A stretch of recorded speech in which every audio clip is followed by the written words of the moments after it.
Sometimes the heart finds exactly what it needs in the last place it ever thought to look. And sometimes two broken people discover that healing doesn't come from running away, but from standing still long enough to let someone see the truth. High in the Wyoming mountains, there's a cabin where a reclusive man named Silas Boone lives alone with his grief. When Annie Boyd arrives looking for work, she makes one thing clear. She's not there for love, just wages. But in that quiet cabin, something neither of them expected begins to take root. What happens when two people who've sworn off love find themselves facing a truth they can't ignore? Before we begin, tell us where you're tuning in from.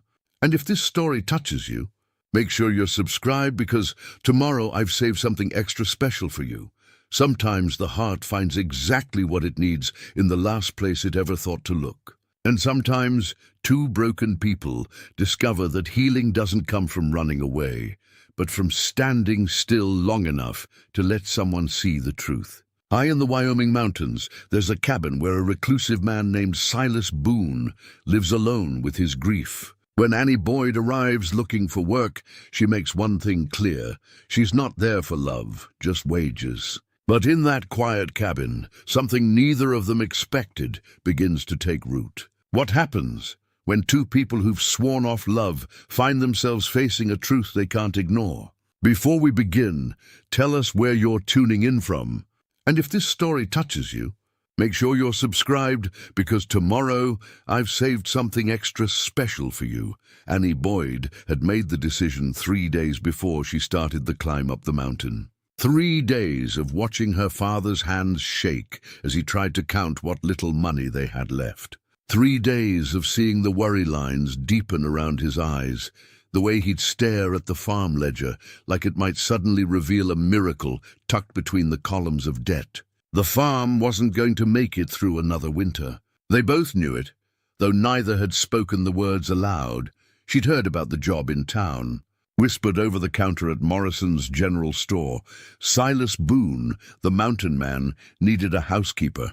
The last 3 women had quit within a week. He was too strange, too quiet, too much like a ghost living among the living. But the pay was good, better than good. And Annie Boyd had learned long ago that pride was a luxury she couldn't afford. The path up the mountain was steep and winding, cutting through stands of pine and aspen that grew thicker as she climbed. October had painted the aspens gold, and they shimmered in the afternoon light like coins scattered across the hillside. Her breath came harder as the elevation increased, and she had to stop twice to rest, setting down the small canvas bag that held everything she owned. A few dresses, a nightgown, her mother's Bible, and tucked in the bottom, wrapped in a handkerchief, the thin gold band she'd worn for 2 years before Thomas died. She'd taken it off that morning, left it on the windowsill of her room at her father's house. It seemed important somehow to leave that part of herself behind. Where she was going, she needed to be just Annie, not Annie the widow. Not Annie, the grieving wife, just Annie who needed work and knew how to keep her head down and her hands busy. The cabin appeared suddenly, tucked into a clearing where the trees fell back and the mountain opened up to sky. It was larger than she'd expected, built from logs that had weathered to a deep silver gray. Smoke curled from the stone chimney, and firewood was stacked neatly along the side wall covered with canvas tarps. The porch wrapped around the front, and someone had carved the railings with a careful hand. Patterns of leaves and vines that spoke of patience and skill. Annie stood at the edge of the clearing for a moment, gathering her courage. This was it. This was the choice she'd made. She straightened her shoulders, smoothed her skirt, and walked to the door. Her knock was firm, 3 solid raps that echoed in the quiet. For a long moment, nothing happened. Then she heard footsteps inside, slow and deliberate, and the door swung open. Silas Boone was not what she expected. The stories made him sound like something barely human, a wild creature who'd forgotten how to live among people. But the man who stood in the doorway was simply a man. Tall and broad-shouldered, yes, with dark hair that needed cutting and a beard that shadowed his jaw. His eyes were grey, the color of storm clouds, and they studied her with an intensity that made her want to look away. But she didn't. She met his gaze and held it. "Mr. Boone," she said. "I'm Annie Boyd. I've come about the job." He didn't speak right away, just looked at her, taking in her worn traveling dress, her sturdy boots, the way she stood straight despite the long climb. Finally he stepped back and gestured for her to enter. "Come in then." The cabin's interior surprised her even more than the man. It was clean, almost painfully so, with wide plank floors that gleamed in the firelight. A stone fireplace dominated one wall, and in front of it sat 2 chairs, handmade, like everything else, with cushions that looked recently beaten clean of dust. The kitchen area occupied the far end of the room, with a black iron stove, a deep sink with a hand pump, and open shelves lined with dishes and supplies. Everything had its place. Everything was ordered and maintained, but it was the small details that caught her attention. 2 coffee cups sat on the table, as if waiting for someone who never came. A hand-carved wooden box rested on the mantel above the fireplace, dark walnut with brass hinges, and next to it several photographs lay face down, their backs to the room. The curtains were drawn back to let in light, but the windows looked out on nothing but trees and sky. No neighbors, no town, no other signs of human life. "You'll have the loft," Silas said, his voice rough from disuse. He pointed to a ladder that led to a small second floor tucked under the eaves. "There's a bed, a chest for your things. I keep to myself mostly. I expect you'll do the same." Annie nodded. "I'm here to work, Mr. Boone. That's all." Something flickered in his eyes. Relief, maybe, or recognition. "Good cooking, cleaning, mending. I can't pay much, but it's fair wages, and you'll have a roof and meals. That's more than fair." He moved to the table and picked up one of the coffee cups, seemed to realize what he was doing, and set it back down carefully. "You'll start tomorrow. Today you can settle in, get your bearings. Supper's at 6. I can cook tonight, if you like." "Tomorrow," he said again, and there was something in his tone that made it clear the discussion was over. Annie climbed the ladder to the loft, her bag slung over her shoulder. The space was small but comfortable, with a narrow bed covered in a patchwork quilt, a wooden chest at the foot, and a small window that looked out over the clearing. Someone had made this space with care, the same someone who carved the porch railings and kept the floors swept clean. She unpacked slowly, hanging her dresses on pegs along the wall, folding her nightgown and placing it in the chest. Her mother's Bible went on the small table beside the bed. She stood for a moment looking around at this space that would be hers and felt something settle in her chest. Not quite peace, but close to it. A sense of rightness, of being where she needed to be, even if she didn't fully understand why. That evening, Silas cooked a simple meal, venison stew with potatoes and carrots, biscuits that were slightly burned on the bottom but good nonetheless. They ate in silence, the only sounds the clink of spoons against bowls and the crackle of the fire. Annie wanted to say something, to break the quiet, but she sensed that Silas preferred it this way. Silence wasn't discomfort for him. It was a language he spoke fluently. After the meal, she offered to wash the dishes. He nodded and retreated to one of the chairs by the fire, picking up a piece of wood and a carving knife. She watched him from the corner of her eye as she worked. The way his hands moved with practiced skill, shaving thin curls of wood that fell to the floor like snow. When the kitchen was clean, Annie said goodnight and climbed back to the loft. She changed into her nightgown and sat on the edge of the bed, looking out the window at the stars that had begun to appear in the darkening sky. Below, she could hear Silas moving around, banking the fire, checking the door. She thought about her father, alone in the farmhouse. She thought about Thomas, about the life she'd imagined that never came to be. And she thought about the man downstairs, living in this beautiful, lonely place with his 2 coffee cups and his face-down photographs. What had she gotten herself into? But even as the question formed, she knew she wasn't going to leave. Something about this place, about the quiet and the stillness, felt like exactly what she needed. Not comfort, but the space to breathe. The space to be something other than grief. Annie lay down and pulled the quilt up to her chin. Tomorrow she would work. Tomorrow she would earn her keep. And maybe, if she was lucky, she would figure out how to live again. Outside, the wind moved through the pines, and somewhere in the distance, a wolf howled at the rising moon. 3 weeks passed in a rhythm that Annie hadn't known she needed. She rose before dawn, started the fire in the stove, and had coffee brewing by the time Silas came down from his room behind the kitchen. They didn't speak much in those early hours, just a nod of greeting, maybe a comment about the weather or the work planned for the day. But the silence between them was comfortable, the kind that comes from two people who understand that not everything needs to be said aloud. Annie cleaned and cooked and mended, and found a strange satisfaction in the simple, repetitive tasks. There was something healing about kneading bread dough, about scrubbing floors until they gleamed, about mending a torn shirt so carefully that you could barely see where the fabric had ripped. Her hands stayed busy, and when her hands were busy, her mind couldn't wander too far into the dark places where grief still waited. Silas kept mostly to himself, as promised. He spent his days checking trap lines, hunting, chopping wood, doing the 100 small tasks that kept a mountain homestead running.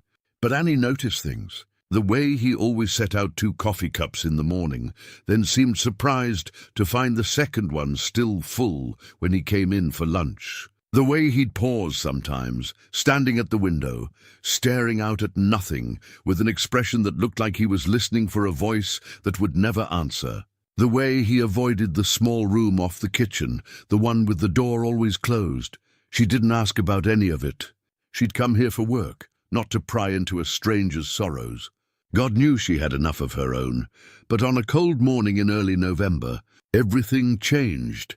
Annie was cleaning the main room, dusting the mantel and the shelves, when she noticed a loose board near the base of the bookshelf. It wasn't really loose, just slightly warped, pulled up at one corner as if something beneath had shifted.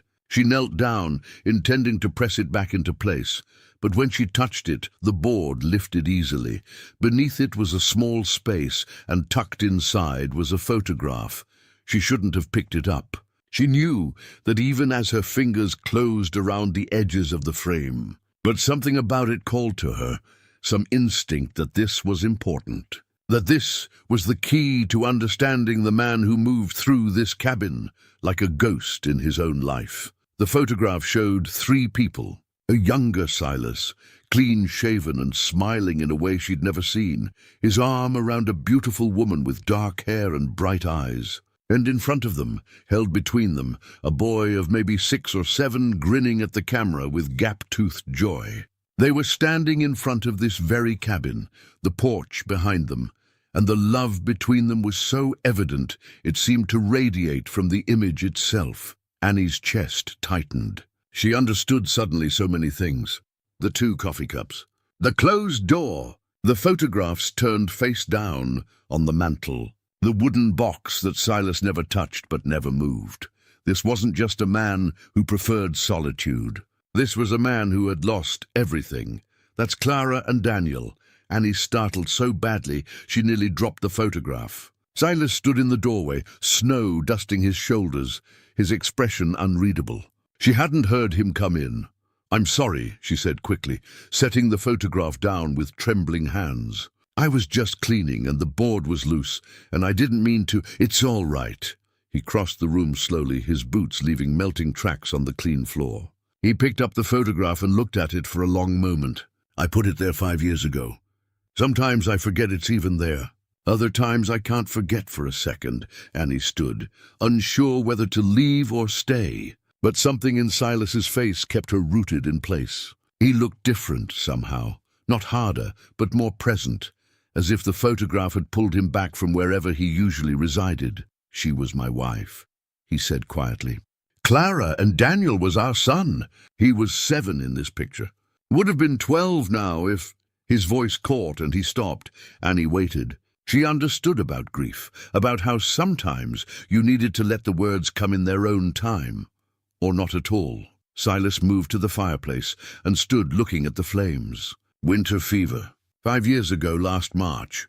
First Daniel got sick, then Clara while she was nursing him.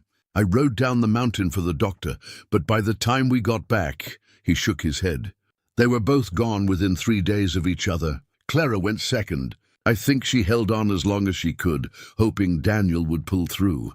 When he didn't, she just let go. "I'm so sorry," Annie said, and the words felt painfully inadequate. "I buried them down in Timber Ridge in the church cemetery. Sold our house there. Couldn't stand to be in the place where it happened. Came up here thinking the distance would help, that if I just got far enough away from everything, I could outrun it." He laughed, but there was no humor in it. "Turns out grief travels real well. Doesn't matter how far you go." Annie moved closer, not too close, but near enough that he'd know she was listening. "I lost my husband 3 years ago," she said. "Thomas, logging accident up near the ridge. One minute he was there and the next." She paused, swallowed. "People kept telling me time would heal it, that it would get easier. They were wrong. It doesn't get easier. You just get better at carrying it." Silas looked at her then, really looked at her, and something passed between them. Recognition, understanding, the knowledge that they were speaking a language most people never had to learn. "How old were you when he died?" 22. "We'd been married 2 years. Clara and I had 10 years together. 10 years and one beautiful boy, and I thought that would be my whole life. Thought I'd grow old with her, watch Daniel grow up, have grandchildren someday." He set the photograph on the mantel, face up this time. "Guess we don't get to choose how the story goes." "No," Annie agreed. "We don't." They stood in silence for a while, both looking at the photograph. Annie could feel something shifting between them, some wall coming down that had been there since she arrived. It wasn't that they were suddenly close. They were still two people who barely knew each other, but they were two people who understood loss, and that was its own kind of kinship. "The room off the kitchen," Silas said finally. "That was Daniel's. I haven't opened it since I moved his things up here from town. Can't quite bring myself to go in there, but I can't bring myself to change it either. Would you like me to clean it?" Annie asked carefully. "Or would you rather I left it alone?" "I don't know," he admitted. Maybe it's time. Or maybe I'm not ready. I honestly don't know." "There's no right answer," Annie said. "Whatever feels true to you, that's what's right." Silas nodded slowly. "What did you do after your husband died?" "I went home to my father's farm. Tried to help him keep it running, but my heart wasn't in it. Wasn't in much of anything for a long time. Some days I still feel like I'm just going through the motions, waiting for life to feel real again." "Does it?" "Feel real?" Annie considered this. More than it did.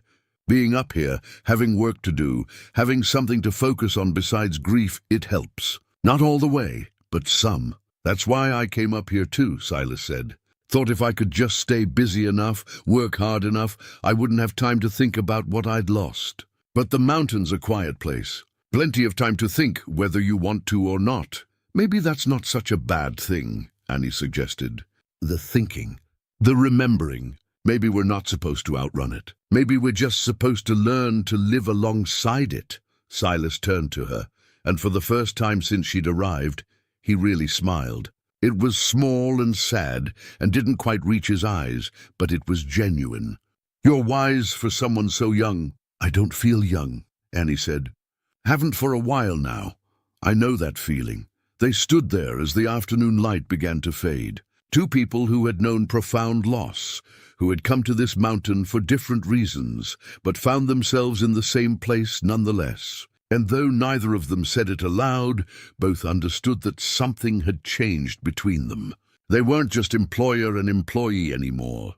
They were two people who had looked into the darkness and survived it, and that created a bond that was hard to name, but impossible to ignore.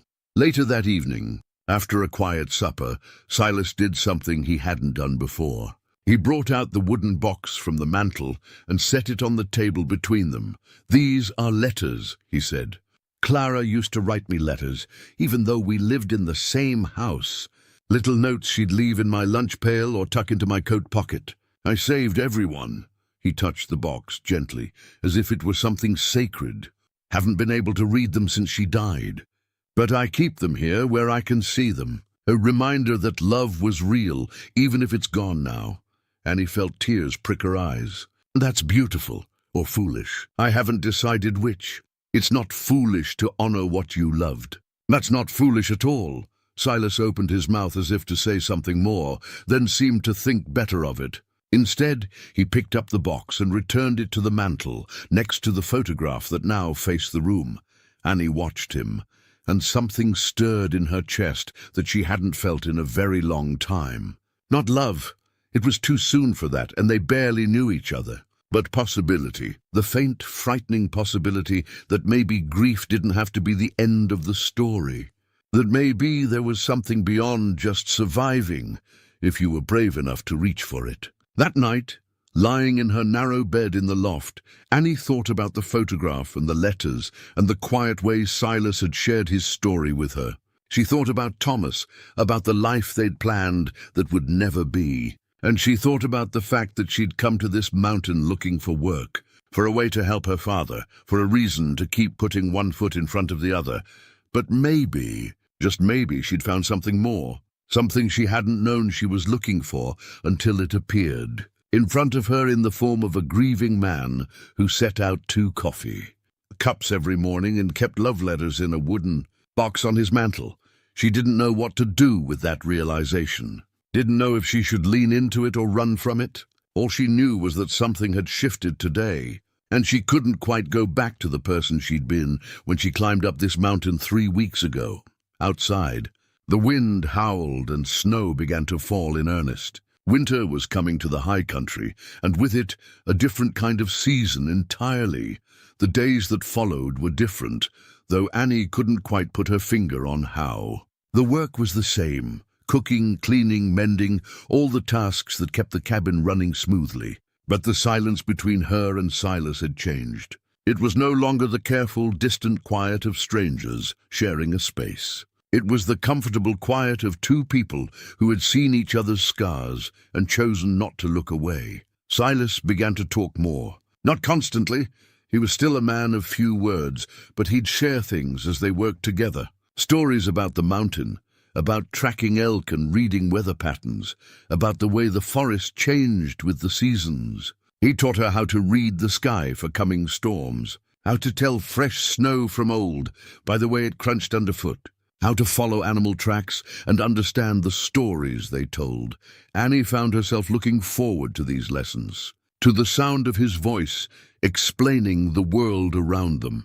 There was something calming about the way Silas understood the mountain, the way he moved through it with confidence and respect. He wasn't trying to conquer it or control it. He was simply living alongside it, and there was wisdom in that. One afternoon, as they worked together to repair the barn roof before the heavy snows came, Silas paused and looked out over the valley below. Clara used to say that the mountain was God's cathedral, he said. That the pines were the pillars and the sky was the ceiling, and if you listened close enough, you could hear hymns in the wind.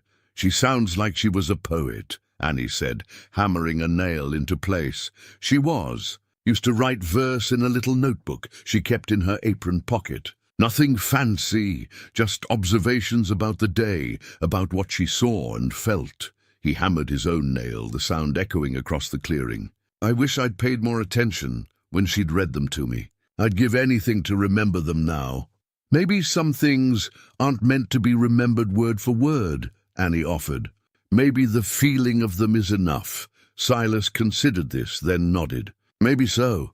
They worked in companionable silence for a while longer, and Annie noticed how natural it felt, working alongside him. Their movements complemented each other, anticipating when the other needed a tool or another board. It reminded her of working with Thomas in the early days of their marriage, before grief had taught her how quickly everything could be taken away. That evening, as Annie prepared supper, Silas brought in firewood and began stacking it near the stove. He paused, looking at something on one of the upper shelves, then reached up and brought down 2 small wooden horses, each carved with extraordinary detail. I made these for Daniel, he said, turning them over in his hands. Spent weeks on them, getting the proportions right, making sure they could stand without tipping over. He loved horses. Wanted to be a rancher when he grew up, have 100 horses and ride a different one every day. Annie dried her hands on her apron and came closer to look. The horses were beautiful, clearly made with great care and even greater love. One was rearing up, mane flying, while the other stood steady, head down as if grazing. "They're wonderful," she said softly. He carried them everywhere for months. Slept with them under his pillow, brought them to the table at meals. Clara had to remind him they couldn't eat supper. Silas smiled at the memory, though his eyes were bright with unshed tears. "After he died, I packed them away. Couldn't stand to look at them. But maybe—" He paused, looking at the horses, then at the mantle. "Maybe they should be out. Maybe hiding them away doesn't honor him. Maybe it just makes it like he was never here at all." Annie watched as Silas walked to the mantle and carefully placed the 2 horses next to the photograph and the wooden box. They looked right there, like they'd found their proper home. "He was here," Annie said, "and he was loved. That's what matters." "Yeah," Silas said quietly. "That's what matters." Over the following days, Annie noticed more changes. Silas began opening up in small ways, sharing memories of Clara and Daniel without the crushing weight of grief that had accompanied his words before. He laughed occasionally, not often and never loudly, but it was there. A quiet chuckle when Annie burned a batch of biscuits. A genuine smile when she managed to chop through a particularly stubborn log on her 3rd try. And Annie found herself laughing too, something she hadn't done in longer than she cared to admit. There was something freeing about being up here, away from the pitying looks of townspeople who knew her story, away from the constant reminders of everything she'd lost. Here she could just be Annie. Not Annie the widow, not Annie the grieving daughter trying to save her father's failing farm. Just Annie. One evening, as they sat by the fire after supper, Silas asked her about her dreams, the ones she'd had before Thomas died, before loss had reshaped her understanding of what life could be. "I wanted a family," Annie admitted, surprising herself with the honesty. "A home that felt safe, where children could grow up knowing they were loved. I wanted to bake bread and plant gardens and watch seasons change from the same windows year after year. Nothing grand, just stable, rooted, real." "That doesn't sound like nothing," Silas said. "That sounds like everything worth having. What about you? What did you want?" "I had it," he said simply. "A wife I loved, a son who made me laugh every day, work that meant something. I didn't know it at the time, but I had everything. Thought it would last forever." He poked at the fire with an iron poker, sending sparks dancing up the chimney. "Now I don't know what I want. Some days I'm just trying to figure out how to keep breathing." "I know that feeling," Annie said. "Some days the best you can do is make it to nightfall. And then you wake up and do it again. Is that enough? Just making it through?" Annie thought about this for a long moment. "I don't know. Maybe it has to be for now. Maybe eventually it becomes something more.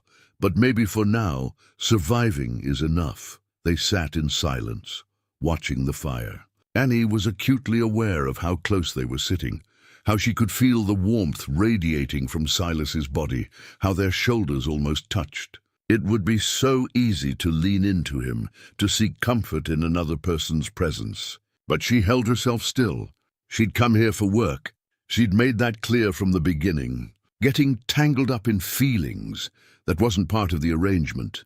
But as she climbed the ladder to the loft that night, she couldn't help but wonder if the boundaries she'd set were starting to blur. And if that scared her or thrilled her, she honestly couldn't say.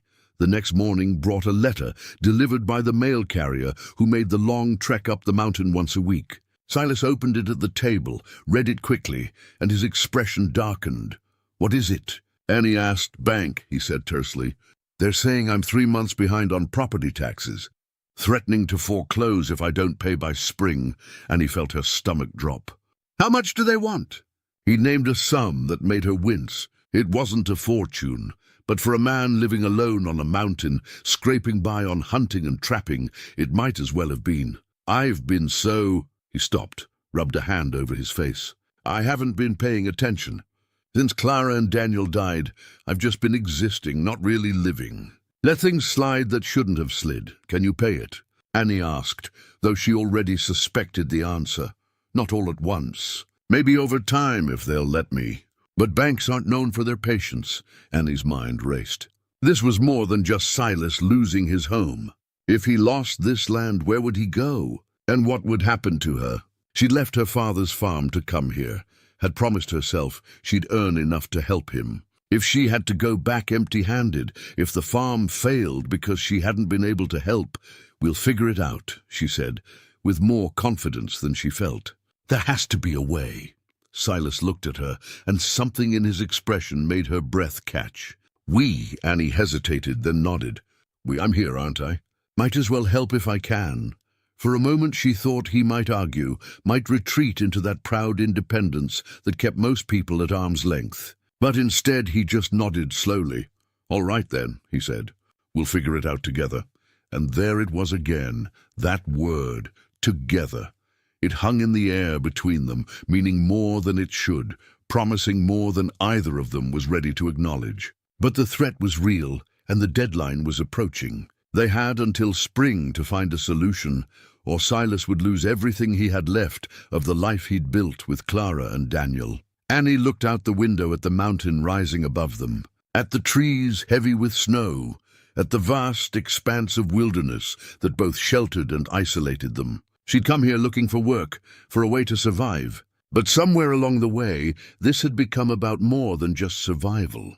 It had become about protecting something worth saving, and maybe, just maybe, about protecting someone worth saving too. The first real snow came 3 days after the letter from the bank. Annie woke to a world transformed. Everything outside the window covered in white, so pure it almost hurt to look at. The trees wore thick coats of snow on their branches, and the clearing in front of the cabin looked like something from a storybook, untouched, pristine, beautiful in its stillness. When she climbed down from the loft, she found Silas already awake, standing at the window with a cup of coffee in his hands. He'd set out the second cup as usual, and for once, Annie found herself reaching for it. The gesture felt significant somehow, like crossing an invisible line they'd both been careful not to approach. "Roads'll be impassable for weeks now," Silas said without turning around. "We're cut off until the thaw." Annie wrapped her hands around the warm cup, grateful for the heat. "Does that bother you?" "No, used to in the beginning. Felt trapped up here. Now it just feels safe, I guess. Like the world can't reach me as long as the snow keeps falling." Annie understood that feeling. The mountain had become a kind of sanctuary for her, too. A place where the past couldn't quite catch up, and the future didn't demand immediate answers. But she also knew that isolation could become its own kind of trap if you weren't careful. As the morning wore on, the temperature in the cabin dropped despite the fire blazing in the hearth. Annie found herself shivering as she worked, her fingers clumsy with cold. Silas noticed, and without a word disappeared into his room. When he returned, he carried a shawl, deep burgundy wool, soft from years of wear. "Here," he said, holding it out to her. It was Clara's. She'd want it used, not just folded away in a trunk. Annie hesitated, her fingers hovering over the fabric. "Are you sure?" "I'm sure. It's just cloth. And cloth is meant to keep people warm, not gather dust." But they both knew it was more than just cloth. It was a gesture of trust, of inclusion, of allowing someone new into the spaces where Clara's memories still lived. Annie took the shawl carefully and draped it around her shoulders. It smelled faintly of cedar and lavender, and the warmth was immediate. "Thank you," she said softly. Silas nodded and turned back to his work. But Annie caught the faintest hint of a smile on his face.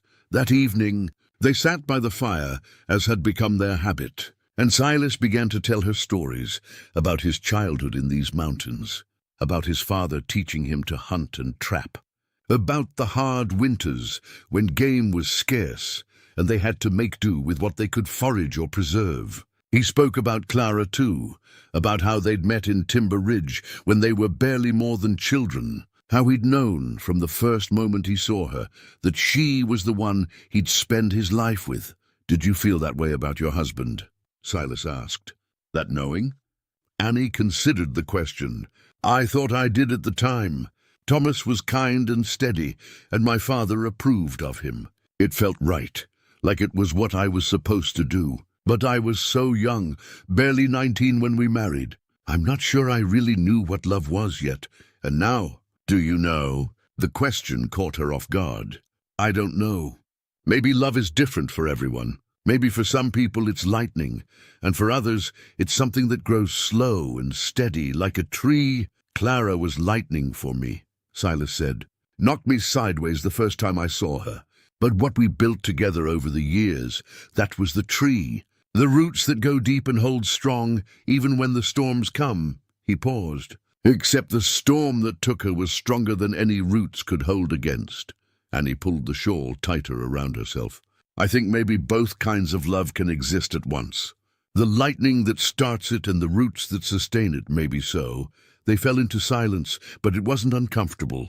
Annie found herself studying Silas in the firelight, the strong line of his jaw, the way his hands rested loosely on his knees, the small scars that marked his fingers from years of working with tools and traps. He was handsome in a rugged, weathered way, but that wasn't what drew her. It was the quiet strength he carried, the way he'd survived something that would have broken a lesser man. She realized with a start that she was thinking about him in ways she'd promised herself she wouldn't. This was work. She reminded herself, just work. She was here to earn wages and help her father, not to develop feelings for a man still in love with his dead wife. But even as she thought it, she knew it was already too late. Something had taken root between them, whether she wanted it to or not. Over the next few days, the snow continued to fall, and the cabin became their entire world. They worked together with an ease that felt natural. Annie cooking while Silas brought in firewood, both of them mending clothes by the fire in the evenings, sharing stories and comfortable silences in equal measure. One night, Silas reached across the space between their chairs and took her hand. It wasn't romantic exactly, more like a gesture of connection, of acknowledging that they weren't alone in their grief anymore. Annie's heart hammered in her chest, but she didn't pull away. She let her fingers curl around his, let herself feel the warmth and strength of another person's touch. They sat that way until the fire burned low, neither speaking, just being together in the quiet. And when Annie finally climbed to the loft, she lay awake for a long time, her hand still tingling where his had been, her mind spinning with questions she wasn't ready to answer. The next morning brought another letter from the bank, this one more insistent. The deadline was firm, payment in full by March 1st, or the property would be seized. Silas read it with a grim expression, then crumpled it in his fist. There has to be something we can do, Annie said. Some way to earn the money or negotiate more time? Banks don't negotiate, Silas said bitterly. They just take. But Annie refused to accept defeat. She'd survived loss, survived grief, survived the slow dissolution of everything she'd thought her life would be. She could survive this too. They both could. She just had to figure out how. She spent the afternoon going through Silas's papers, looking for anything that might help.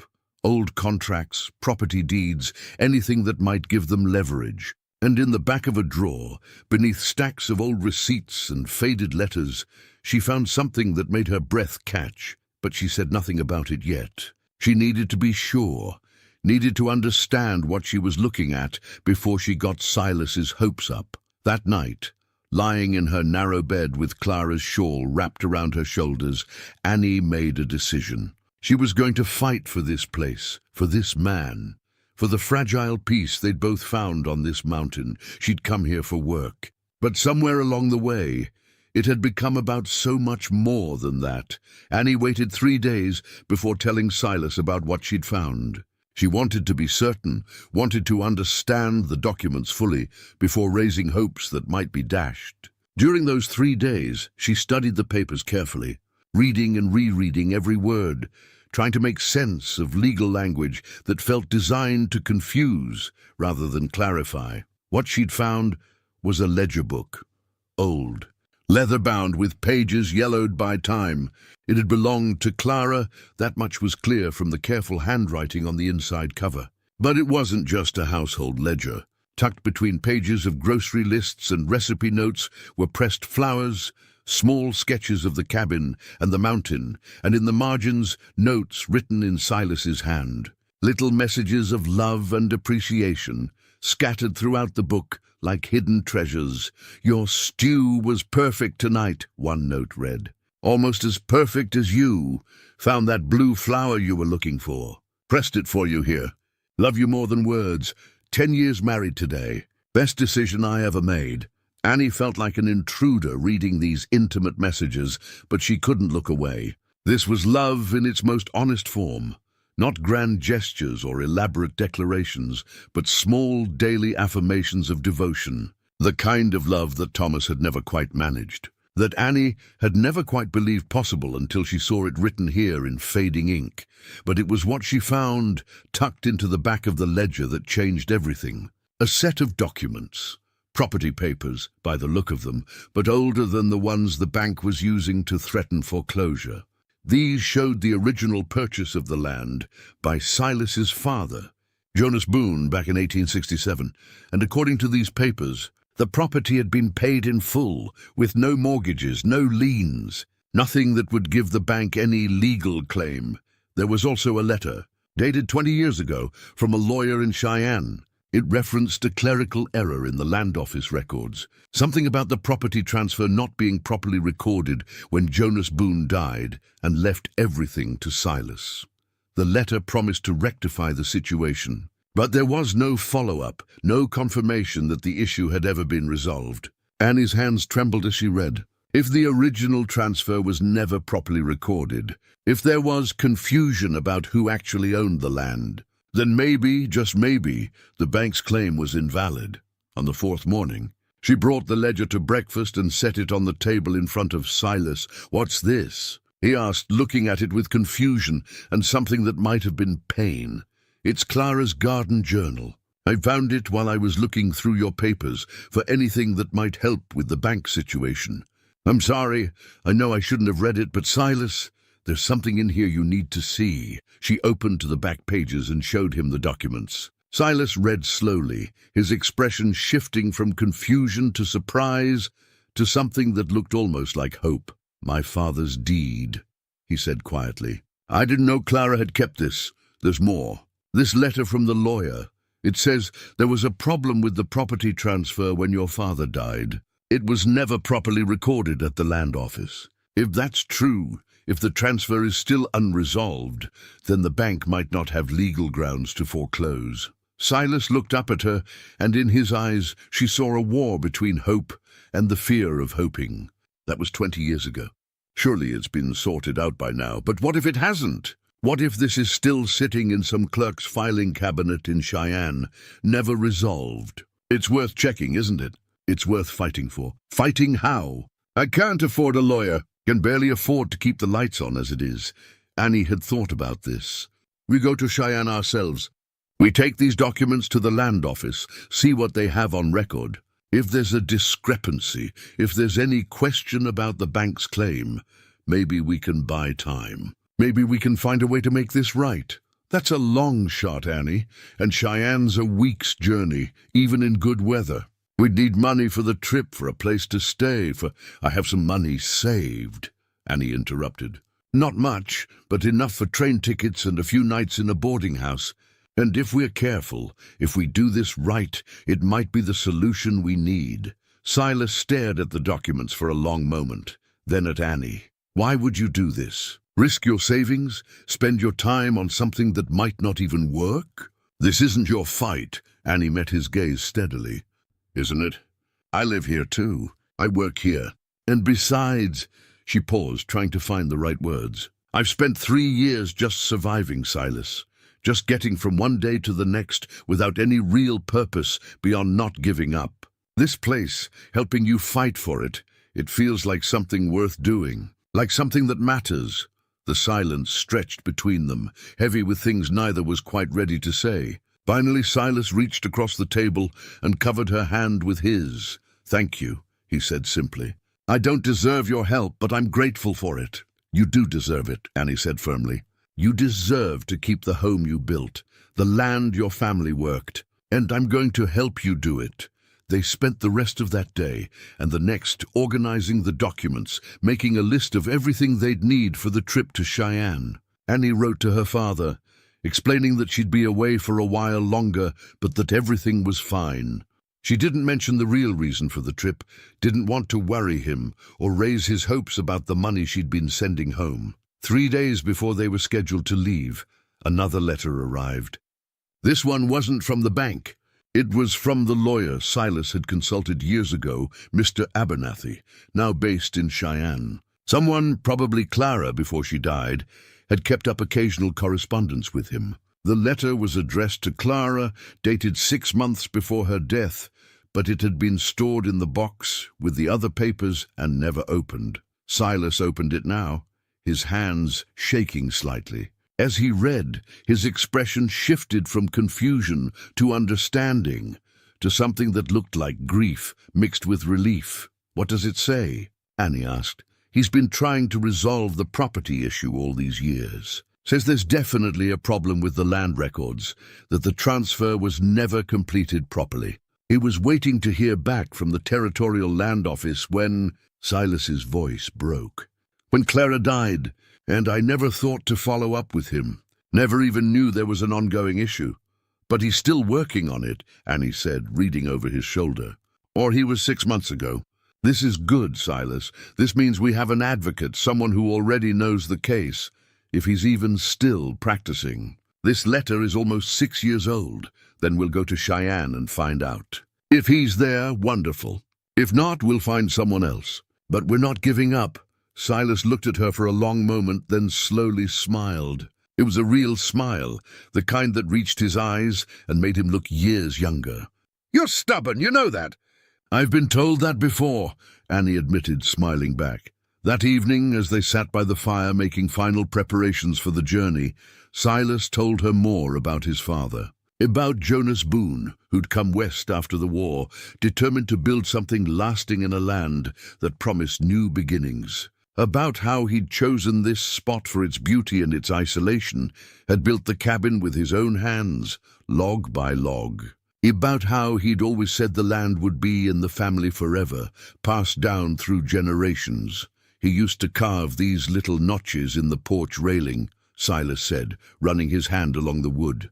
"One for every good thing that happened, a successful hunt, a mild winter, the day I was born. There must be 100 of them by now. Did you add to them?" Annie asked.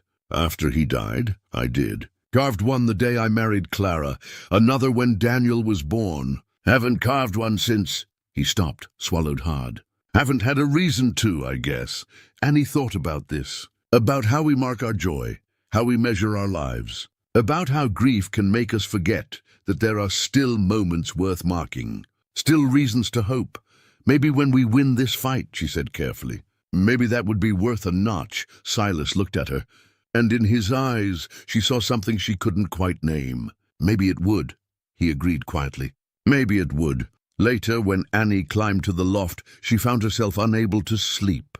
She kept thinking about the journey ahead, about the risk they were taking, about what it would mean if they failed. But more than that, she thought about what it would mean if they succeeded. If Silas kept his land, if she stayed on as his housekeeper or as something more, because somewhere along the way the boundaries she'd so carefully set had dissolved. She cared about Silas, cared about what happened to him in a way that went far beyond employer and employee. And she was almost certain he felt the same way about her, but neither of them had said it aloud. Neither had been brave enough to put words to the thing growing between them, and maybe that was for the best. Maybe some things were better left unspoken until the time was right.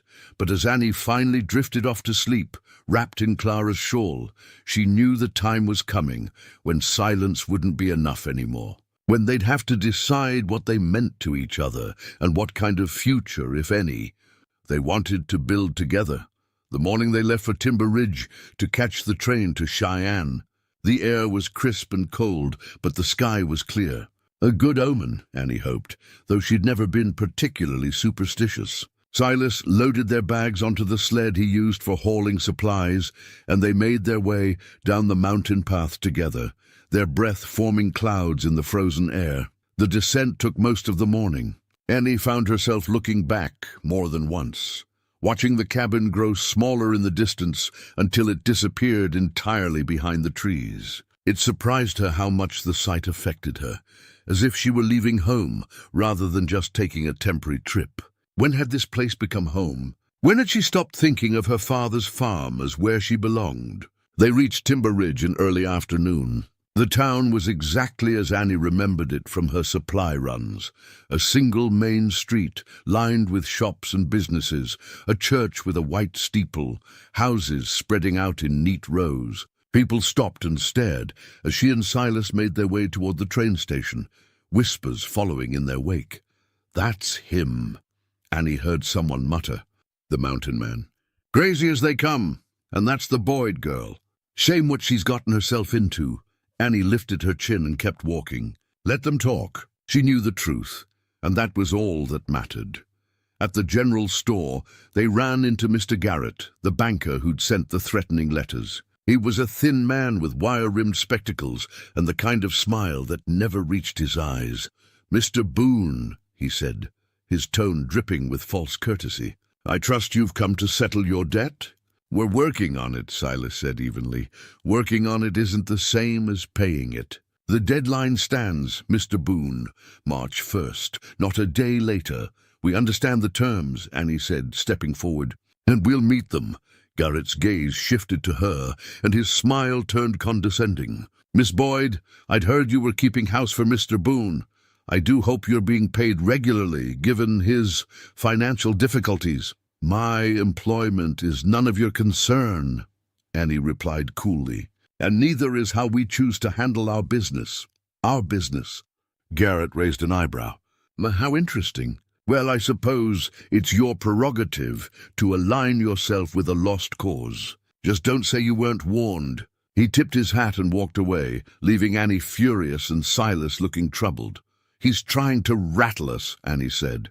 "Don't let him. He's succeeding," Silas admitted. "Part of me wonders if we're just chasing shadows, if this whole trip is a waste of time and money we can't afford to lose."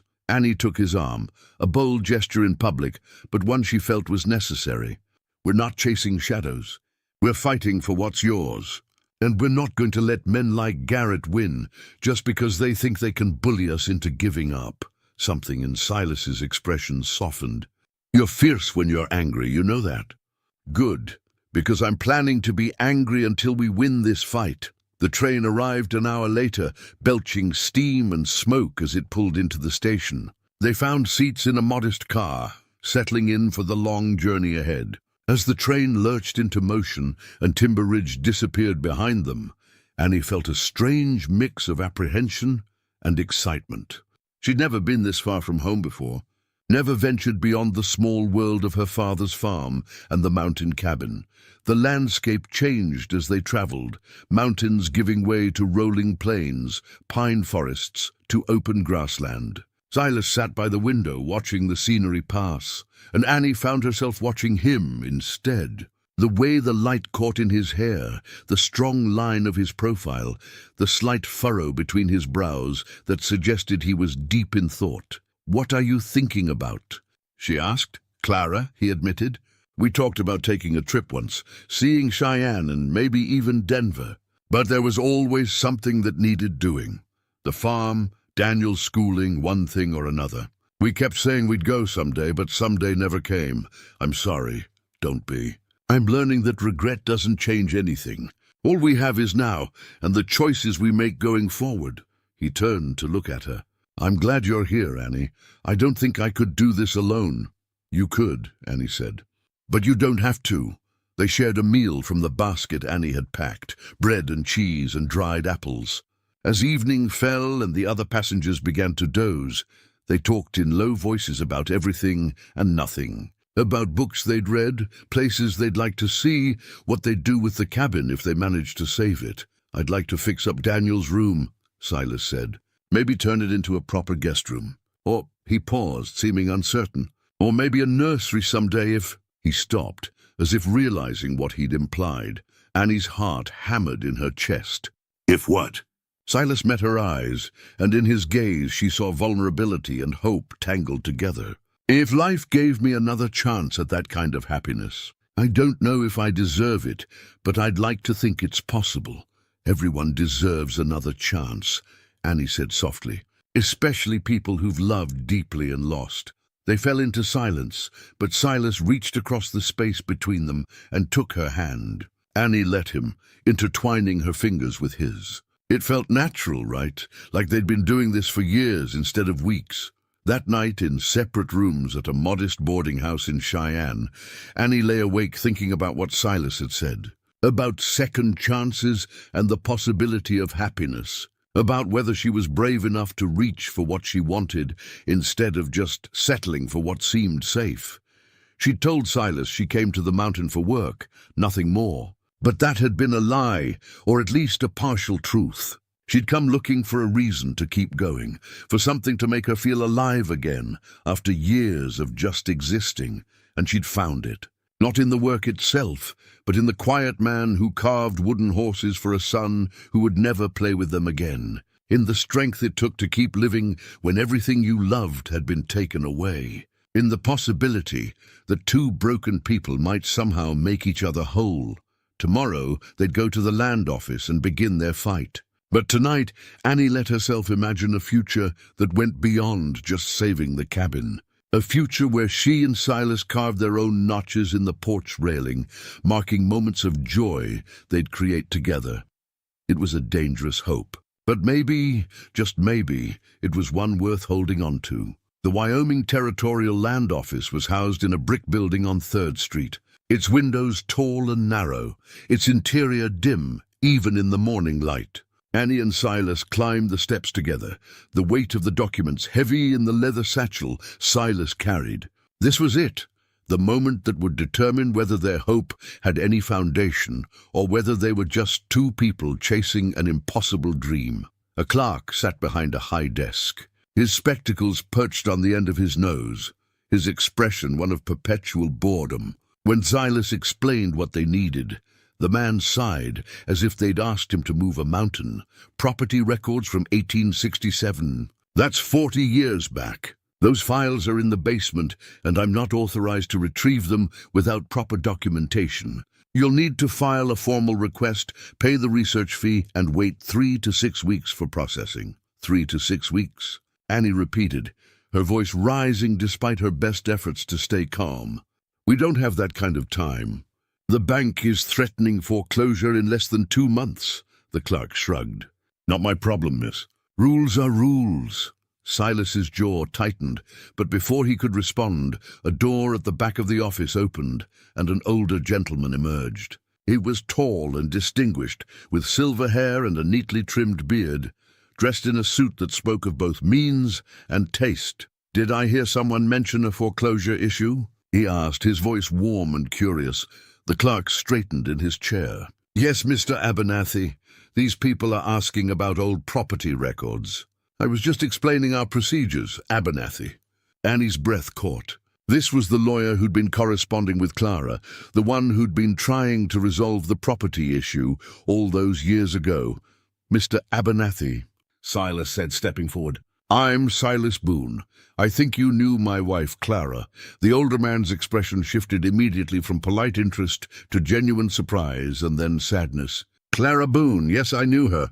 A remarkable woman. I was deeply sorry to hear of her passing. And your son as well. My condolences, Mr. Boone, thank you, Silas said quietly. We found some letters you'd written to Clara about a problem with our property records. We were hoping you might still remember the case. Abernathy's eyes lit up. Remember it? I've been trying to resolve that issue for 20 years. Come with me, both of you. We need to talk. He led them to his office, a room lined with law books and filing cabinets, and gestured for them to sit. Annie perched on the edge of her chair, her heart pounding with hope and anxiety in equal measure. The Boone property, Abernathy said, pulling a file from his cabinet with practiced ease. I've kept this case active, even after Clara stopped responding to my letters. I suspected something had happened, but I had no way of knowing what. When the property transfer from your father to you was supposed to be recorded in 1885, there was a clerical error. The papers were misfiled, and the transfer was never officially completed. As far as the territorial records are concerned, the property still belongs to Jonas Boone, who has been deceased for 20 years. So who actually owns the land? Annie asked. That's the question, isn't it? Legally, it should be Silas. He's the rightful heir, and there's no dispute about that. But without the proper paperwork on file, the chain of ownership is murky. And when chains of ownership are murky, opportunistic parties, like banks, can sometimes exploit the confusion, so the bank's claim might be invalid. Silas leaned forward, hope evident in his voice. It might be. But proving that will require a court hearing and a proper adjudication. I've been waiting for the right moment to push this case forward, but without a plaintiff actively pursuing it, I couldn't proceed. Now that you're here, Mr. Boone, we can finally take action. What would that entail? Annie asked. We'd need to file a petition with the territorial court, present the evidence of the original deed and your father's will, and argue that the bank's lien is based on faulty property records. If we can prove the transfer was never completed due to clerical error and that you are the rightful owner, the court may void the bank's claim entirely. It was almost too much to hope for. Annie saw the same thought reflected in Silas's eyes, the fear that this was too good to be true, that something would go wrong at the last moment. How long would a court case take? Silas asked.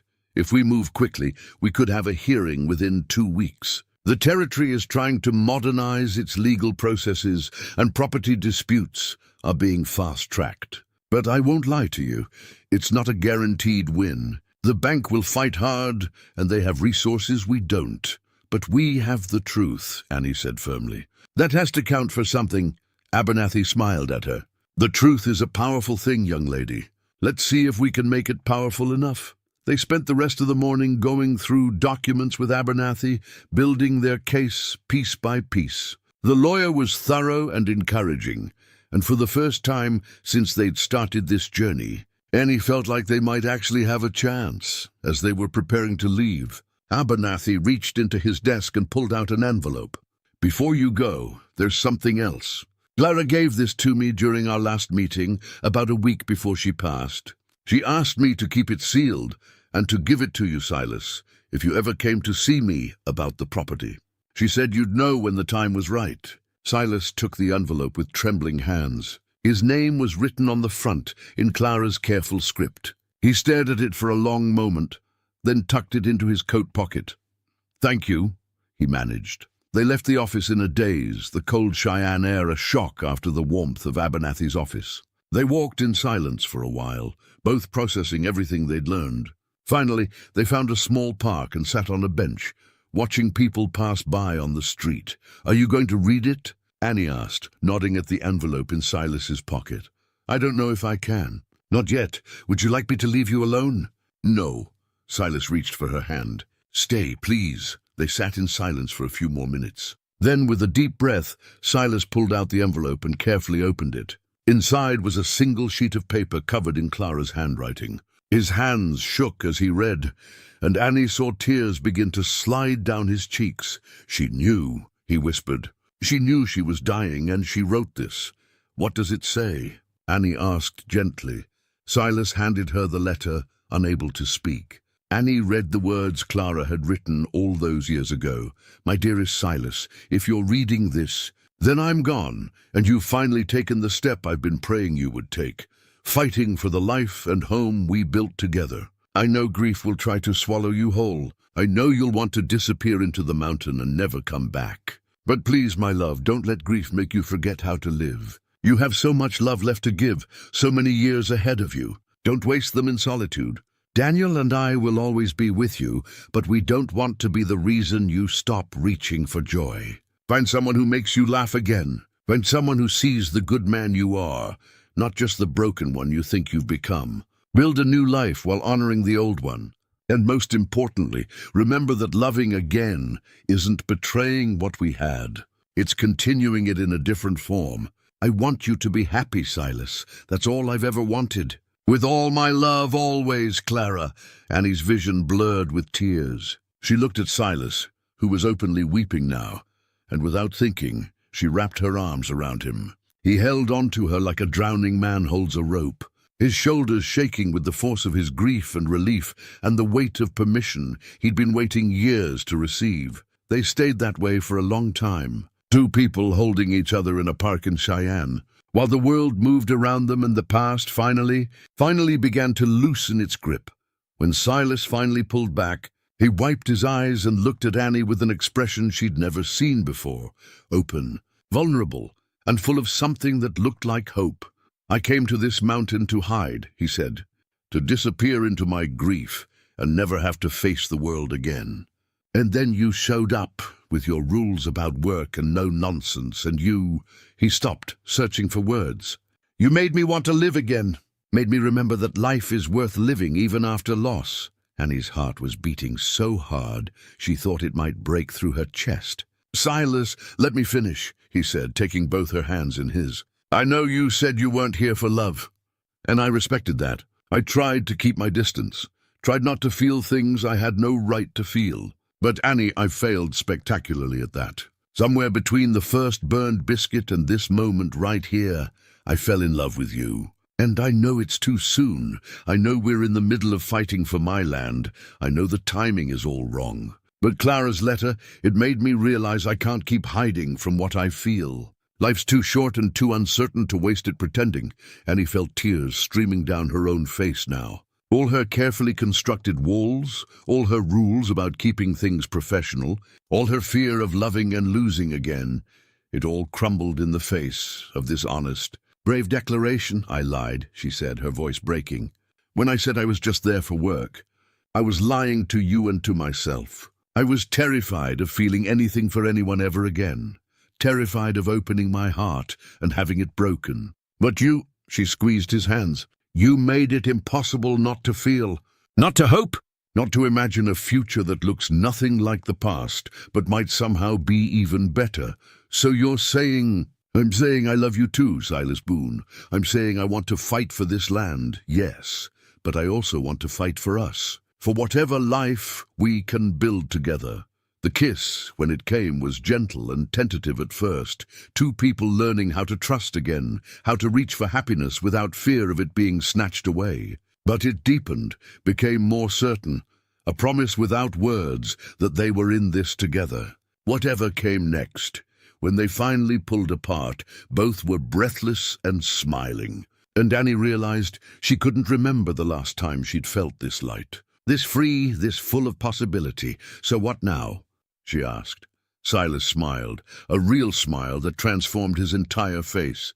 "Now we go back to the boarding house and celebrate the fact that we have a fighting chance. And tomorrow we start building our case. And after that—" he paused, tucking a strand of her hair behind her ear. "After that we go home, together." "Together," Annie agreed, and the word had never sounded sweeter. The next 2 days passed in a blur of preparation. Abernathy was true to his word, working tirelessly to build their case and expedite the court hearing.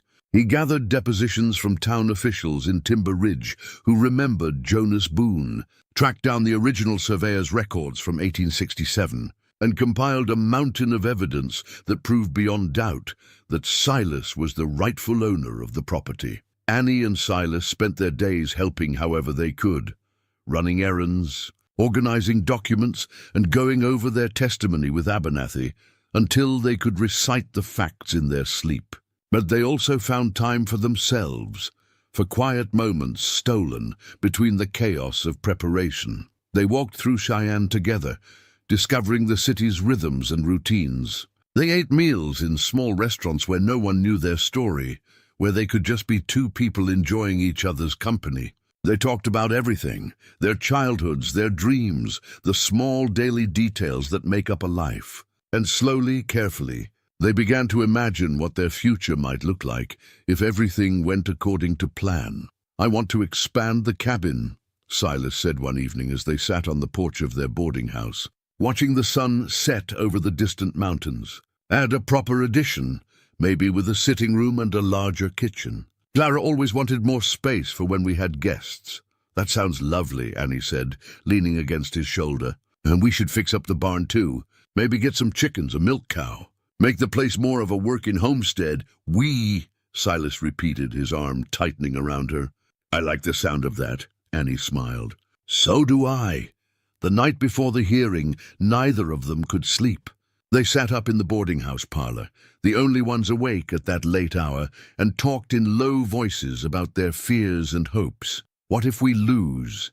Silas asked, voicing the worry that had been haunting both of them. "What if the judge rules in favor of the bank?"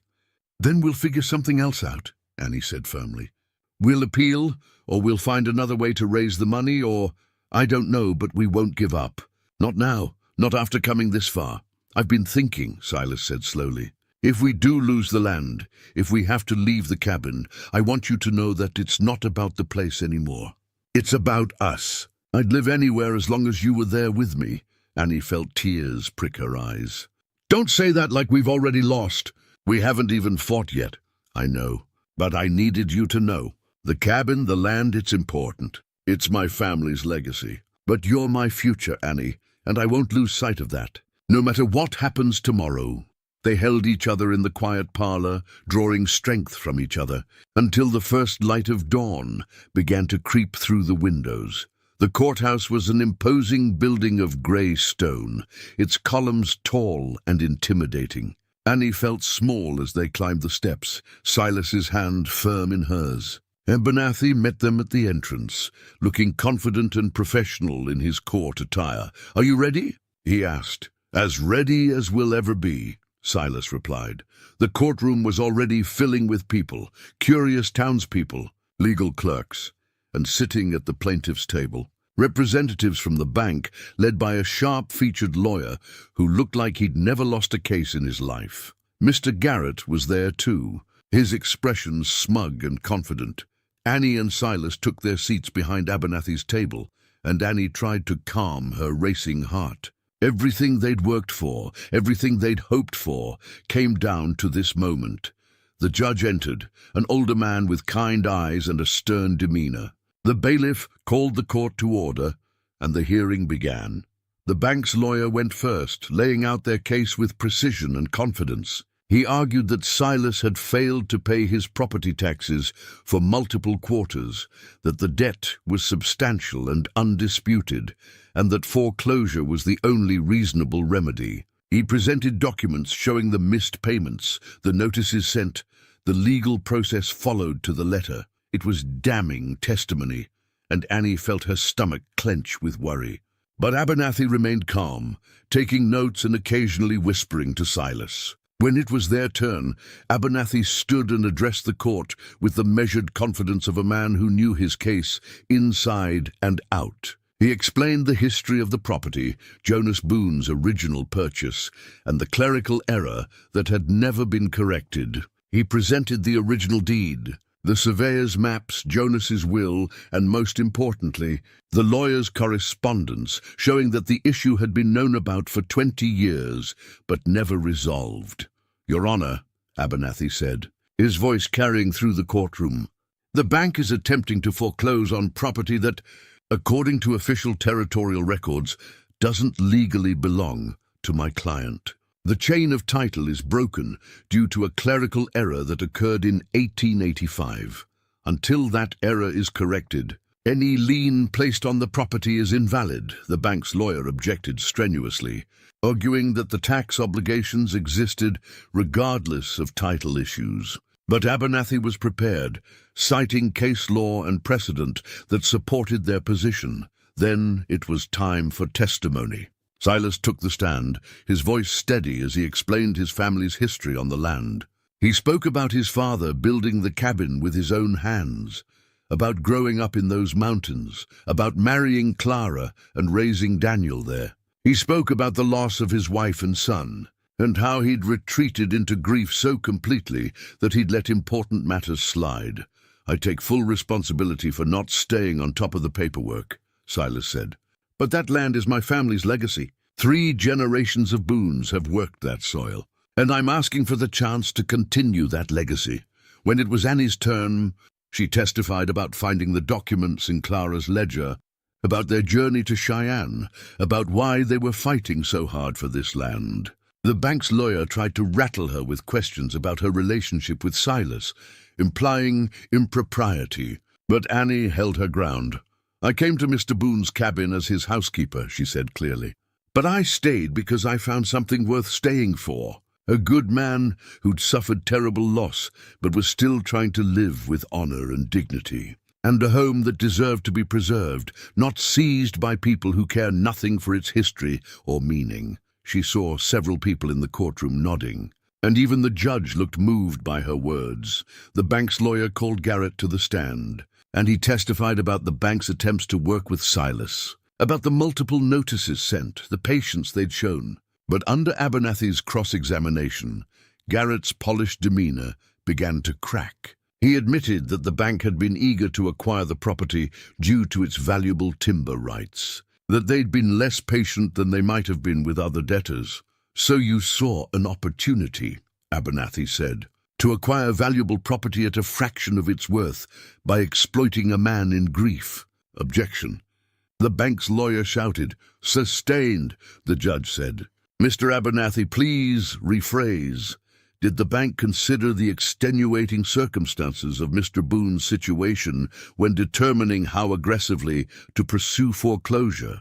Garrett hesitated, then admitted, "We followed standard procedures for all delinquent accounts, standard procedures that just happened to work in the bank's financial favor." The objection was sustained again, but the point had been made. The bank wasn't just collecting a debt, they were profiting from a man's tragedy. As the day wore on, both sides presented closing arguments. The bank's lawyer maintained that the tax debt was real and must be paid, regardless of title issues. Abernathy argued that the bank's claim was legally dubious, and that Silas deserved the opportunity to clear the title before any foreclosure could proceed. Finally, after what felt like hours, the judge called for a recess to review the evidence. Annie and Silas waited in the hallway outside the courtroom, too nervous to sit, too anxious to do anything but pace and hold each other's hands. "Whatever happens," Silas said quietly, "thank you for believing in this fight, for standing with me, for everything." "We're not done yet," Annie said, but her voice wavered with uncertainty. Abernathy joined them, looking cautiously optimistic. "I think we made a strong case." The judge seemed receptive to our arguments about the title issue. "But it's impossible to predict which way he'll rule."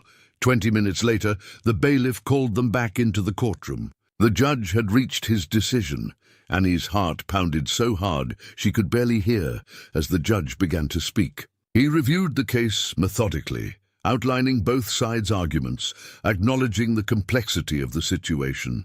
"This is an unusual case," the judge said, his voice grave. "On one hand, we have a legitimate tax debt that has gone unpaid.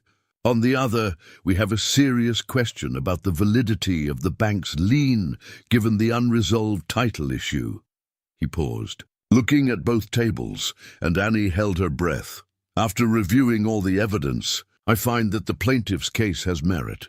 The clerical error of 1885 must be addressed before any foreclosure can proceed. Therefore, I am ruling in favor of Mr. Boone. The foreclosure is hereby suspended pending resolution of the title issue." Relief flooded through Annie so powerfully she felt dizzy. Silas grabbed her hand, his grip almost painful in its intensity, but the judge wasn't finished.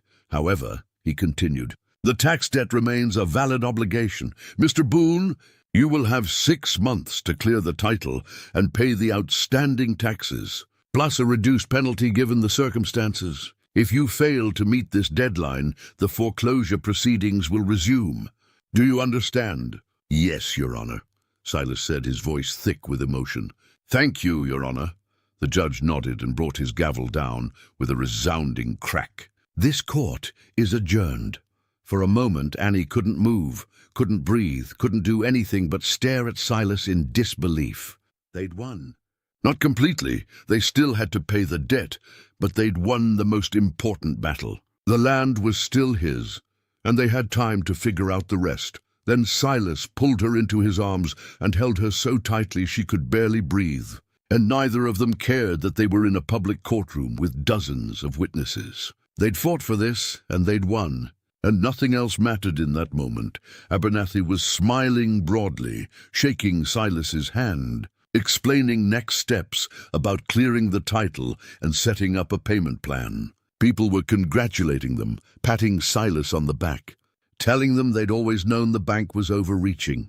Even some of the townspeople from Timber Ridge, who'd whispered about Silas being crazy or dangerous, were now coming forward to shake his hand, to tell him they were glad justice had been served. Through it all, Annie held on to Silas and he held on to her, and they both knew that this victory was about more than just land or money or legal battles. It was about refusing to give up, about fighting for what mattered, about finding the courage to hope even when hope seemed foolish.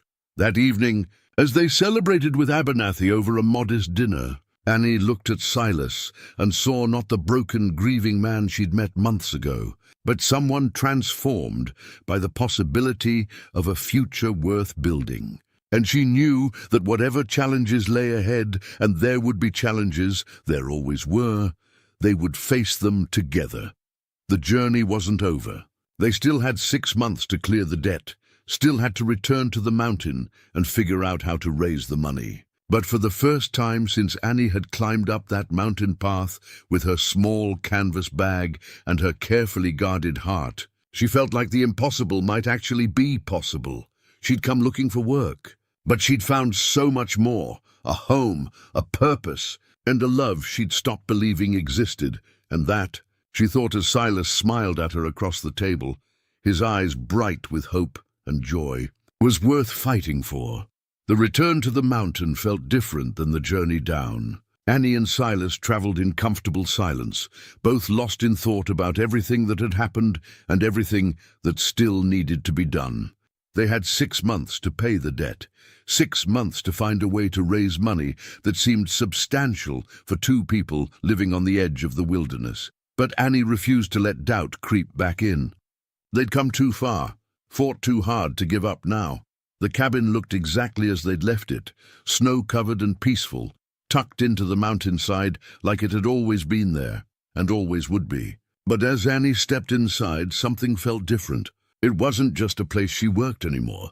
It was home, her home, their home.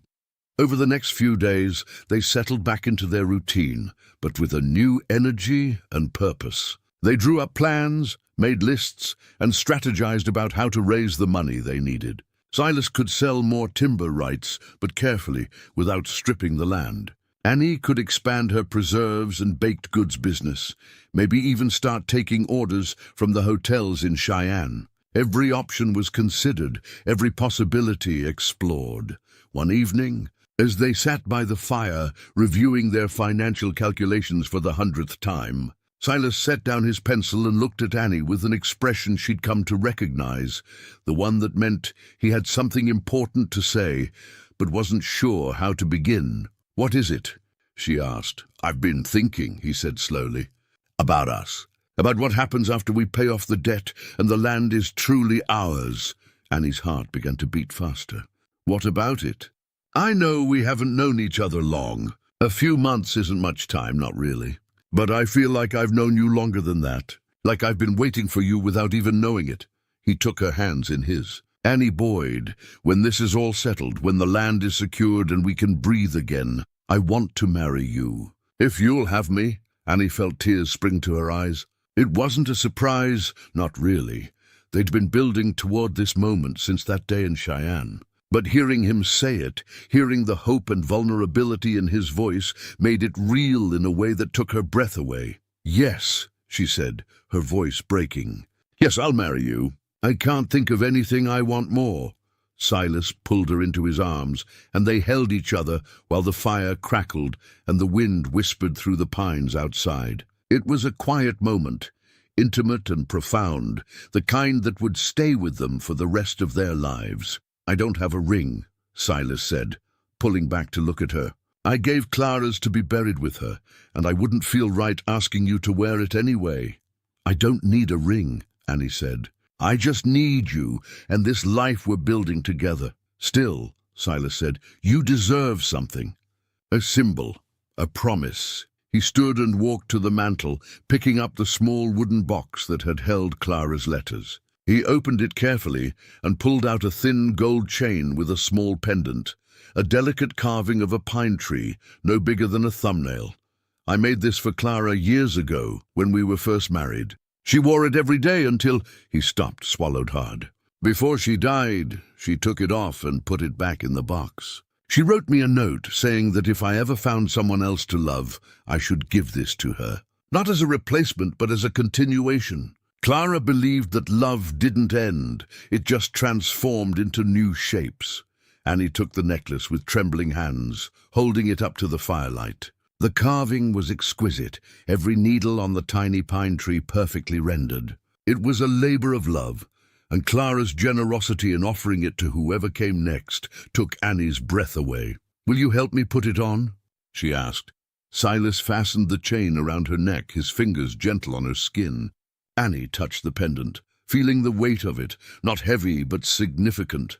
A bridge between past and future, between grief and hope, between one love and another. "Thank you," she whispered, "for this and for choosing me, and for being brave enough to love again. Thank you for seeing past the broken parts to the man I could be again." They spent that night making plans, not just for how to save the land, but for what their life would look like afterward. They talked about the wedding, simple and small, probably in Timber Ridge's little church. They talked about children, about whether they'd be blessed with a family or if it would just be the two of them, and how either way would be enough. They talked about growing old together, about carving notches in the porch railing for every good thing that happened, about filling the cabin with laughter and warmth, and the kind of love that endures. And as Annie finally climbed to the loft that night, she touched the pendant at her throat and thought about Clara's wisdom. Love didn't end, it just transformed. And sometimes, if you were very lucky, it transformed into something even more beautiful than before. The next morning, they woke to find another letter had been slipped under the door. Annie picked it up, frowning. Who would have come all the way up the mountain to deliver a letter? The mail carrier wasn't due for days yet. She opened it, and her blood ran cold as she read the words inside. "Silas," she called, her voice tight with fear. "You need to see this." He came quickly, taking the letter from her shaking hands. As he read, his expression darkened. It was from Garrett and the bank. Despite the court's ruling, they were challenging the decision, claiming new evidence had come to light. They were demanding an immediate payment of the full debt, or they would pursue emergency foreclosure proceedings. "They can't do this," Annie said. "The judge ruled in our favor." "They're trying to bully us," Silas said, his jaw tight. "Hoping we'll give up rather than fight another legal battle." Annie felt rage building in her chest. After everything they'd been through, after the victory they'd won, the bank was still trying to take what didn't belong to them. "What do we do?" she asked. Silas looked at her, and in his eyes she saw the steel that had helped him survive years of grief and isolation. "We fight. We go back to Cheyenne, we talk to Abernathy, and we fight. They're not taking this land, not now, not ever." Annie nodded, feeling her own determination solidify. They'd won once. They could win again. They had to. The telegram to Abernathy was sent that same day, and his response came swiftly. "Don't panic. This is a desperate move. Meet me in Cheyenne as soon as possible." They left the next morning, moving as quickly as the winter conditions would allow. The urgency felt different this time. Not the cautious hope of their first trip, but a fierce determination born of righteous anger. The bank had underestimated them once. They wouldn't get the chance to do it again. Abernathy met them at his office, his expression serious but not defeated. "They're claiming they found a prior lien on the property from 1892, allegedly filed by a creditor of your father's. If it's legitimate, it would supersede the title issue and give them grounds to proceed with foreclosure, regardless of our victory." "My father had no debts," Silas said firmly. "He paid for everything in cash. He didn't believe in borrowing. That's what I suspected. Which means this is almost certainly a fabricated document, or at the very least, a misattributed one. But we need to prove it's false, and we need to do it quickly. How?" Annie asked. Abernathy pulled out a large map of the territory and spread it on his desk. "The lien they're claiming was filed in Carbon County, but your father's property is in Albany County. Even if such a lien existed, it wouldn't apply to land in a different county unless specifically stated. It's a basic legal principle, and the fact that the bank's lawyers are trying this suggests they're grasping at straws. So we just point that out to the judge? It's not quite that simple.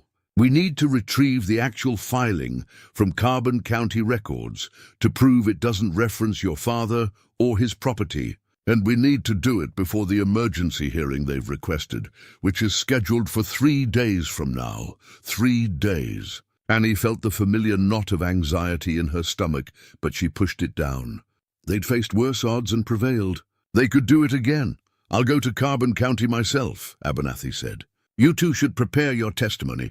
They're going to come at you hard this time, try to rattle you, make you seem unreliable or dishonest. You need to be ready. They spent the next 2 days in intensive preparation. Abernathy drilled them on their testimony, anticipating every possible question the bank's lawyers might ask. Annie practiced staying calm under hostile questioning, practiced not letting anger or fear affect her responses. Silas reviewed every detail of his family's financial history, determined to leave no gaps the bank could exploit. On the morning of the hearing, Abernathy returned from Carbon County with a triumphant gleam in his eye. The lien exists, he said, but it's for a property in Rawlins, not your father's land.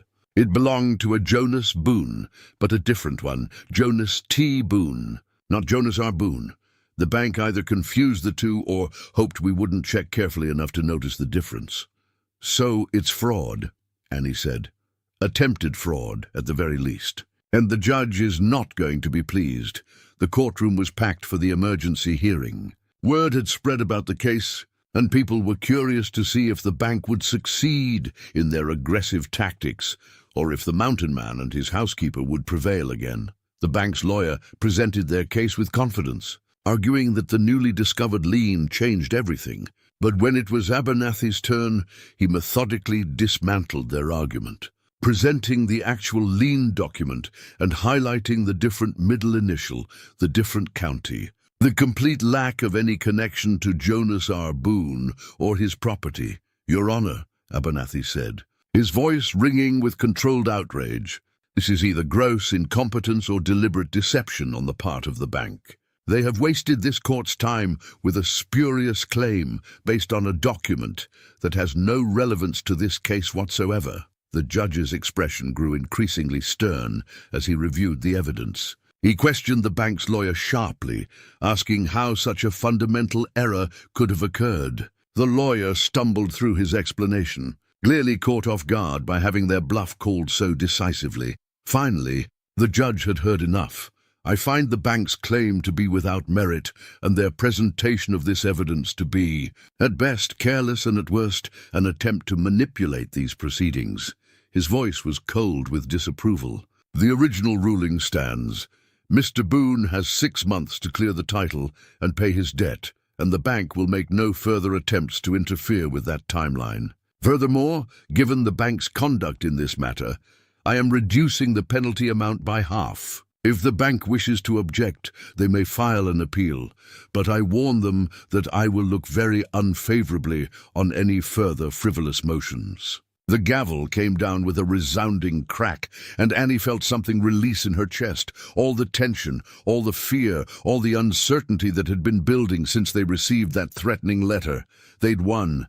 Again. And this time, it was final. Silas pulled her into his arms, right there in the courtroom, and Annie didn't care who was watching. They'd fought for this, had refused to be intimidated or defeated, and they'd prevailed. The land was theirs. The future was theirs. Everything they'd hoped for was finally, truly within reach. As they left the courthouse, Garrett stood on the steps, his expression bitter. "You may have won this battle," he said, "but you still have to pay that debt. And 6 months isn't as long as you think." Silas paused and looked at him steadily. "We'll pay it, every cent, and we'll do it with time to spare. You tried to take something that wasn't yours to take, Mr. Garrett. I hope you've learned something from this." Annie took Silas's arm, and together they walked away from the courthouse. From Garrett, from the fight that had consumed their lives for weeks. They had 6 months to make good on their promise, but for the first time since this all began, Annie believed completely that they would succeed, because they had something the bank didn't have, something money couldn't buy, and legal maneuvering. Who couldn't defeat? They had each other, and they had love, and they had a future worth fighting for. And that, Annie knew in her bones, was more than enough. Summer came to the mountain like a blessing. The snow melted, revealing earth that was ready to be worked, and Annie and Silas threw themselves into making good on their promise. They sold. Timber rights carefully, worked odd jobs in town, and Annie's preserves and baked goods business flourished beyond anything she'd imagined. Word spread about the mountain woman who made the best blackberry jam in Wyoming, and orders came in faster than she could fill them. Silas took work as a hunting guide for wealthy tourists from back east, using his knowledge of the mountains to earn wages that steadily chipped away at the debt. It was hard work, long hours, and there were days when they both collapsed into bed exhausted, but they were doing it. Together, they were making it happen. By late August, they'd paid off the entire debt. Annie would never forget the moment they walked into the Timber Ridge Bank and handed over the final payment to a stone-faced Mr. Garrett. He counted the money twice, as if hoping to find a shortage, but there was none. They'd paid every cent, and they'd done it with a month to spare. "The debt is settled," Garrett said stiffly, sliding a receipt across the counter. "The property is yours, free and clear." Silas took the receipt and folded it carefully. "Thank you for your time, Mr. Garrett. We won't be needing your services again." As they left the bank, Annie felt lighter than she had in years, maybe lighter than she'd ever felt. The fight was over. The land was saved. Their future was secured. The wedding took place 2 weeks later in Timber Ridge's small church. It was a simple ceremony, attended by townspeople who'd come to respect Silas and Annie's determination, by her father, who wept with joy at seeing his daughter so happy, and by Mr. Abernathy, who'd travelled from Cheyenne to serve as a witness. Annie wore a simple dress of cream-coloured linen that she'd sewn herself, and around her neck hung Clara's pine tree pendant. Silas wore his best suit, looking uncomfortable in the formal clothing, but unable to stop smiling as Annie walked down the aisle toward him. The vows they spoke were traditional, but the meaning behind them was anything but. These were two people who'd known profound loss, who'd survived grief that might have destroyed lesser souls, who'd found each other against all odds and chosen to be brave enough to love again. When the minister pronounced them husband and wife, and Silas kissed her, Annie felt something click into place, a sense of rightness, of completion, of coming home to a place she hadn't known she was searching for. The celebration that followed was joyful and warm. People who'd once whispered that Silas Boone was half wild and dangerous now toasted his health and happiness. Annie's father, who'd been so worried about his daughter going to work for a stranger on a mountain, embraced Silas and welcomed him into the family. But the best moment came when they returned to the cabin as man and wife, as the sun was setting and painting the sky in shades of gold and rose. Silas carried her over the threshold, both of them laughing at the old-fashioned gesture, and set her down gently in their home. "Welcome home, Mrs. Boone," he said. "I've been home for a while now," Annie replied. "This just makes it official." That night, they hung a new sign above the door. Silas had carved it himself, working on it in secret over the past few weeks. It read, "Boone and Boyd," in careful letters, with a small pine tree carved in one corner and a heart in the other. "I wanted both our names," Silas explained, "because this place isn't just mine anymore. It's ours. Everything we built, everything we fought for, we did it together." Annie traced the letters with her fingers, tears streaming down her face. "It's perfect." Over the following months, they made the changes they'd dreamed about. They expanded the cabin, adding a sitting room and a larger kitchen.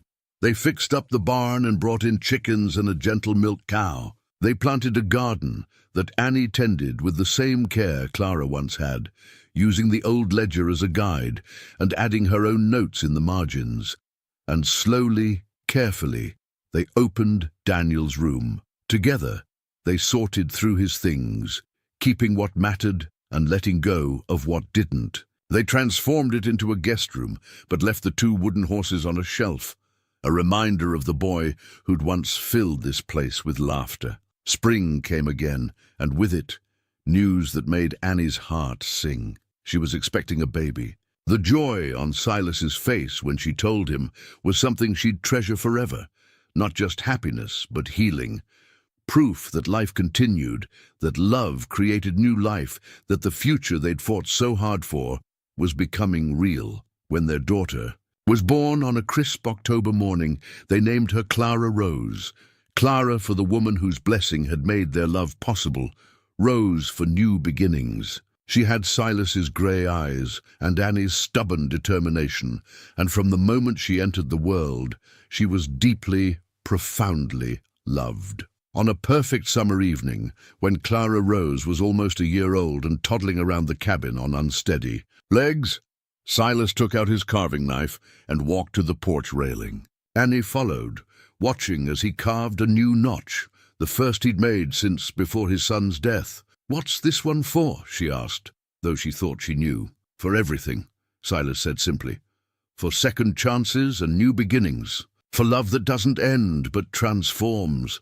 For you, for our daughter, for this life we've built together." He set down the knife and pulled Annie close, both of them watching Clara Rose chase a butterfly across the clearing. For learning that grief doesn't have to be the end of the story. Sometimes it's just the beginning of a new chapter. Annie leaned into him, feeling the solid warmth of his body, the steady beat of his heart. She thought about how far they'd both come.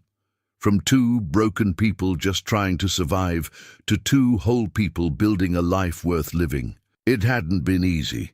There had been setbacks and struggles and moments when giving up seemed like the only option, but they'd chosen differently. They'd chosen to fight, to hope, to love again, despite every reason not to. And in choosing each other, they'd found something more valuable than any property or money or security.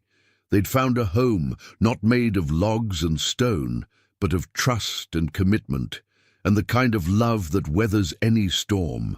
As the sun set over the Wyoming mountains and their daughter's laughter rang out in the clear evening air, Annie thought about the words she'd spoken to Silas all those months ago. "I'm not here for love, just for work." She'd been so wrong. Or maybe not wrong, maybe just not ready yet to admit what her heart already knew. That sometimes the best things in life are the ones we're not looking for. That sometimes love finds us when we've stopped searching for it.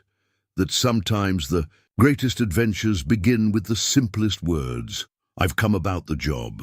She'd come for work, but she'd found so much more. She'd found home, purpose, and a love that transformed 2 broken hearts into something beautiful and whole. And as Silas smiled down at her, his eyes full of the same wonder and gratitude she felt, Annie knew with absolute certainty that she'd never regret taking that long walk up the mountain to a cabin where a lonely man waited for someone to see past his grief to the person he could be again. They'd built their life together plank by plank with both hands and heart, and it was everything she'd ever wanted, everything she'd never dared to hope for. It was home. It was love. It was exactly where she was meant to be. The mountain wind whispered through the pines, and in its voice Annie could almost hear Clara's blessing, telling them what she'd written in that letter all those years ago, that love doesn't end, it transforms, and that the best way to honor what was lost is to embrace what can still be found. They'd found each other, and that was everything.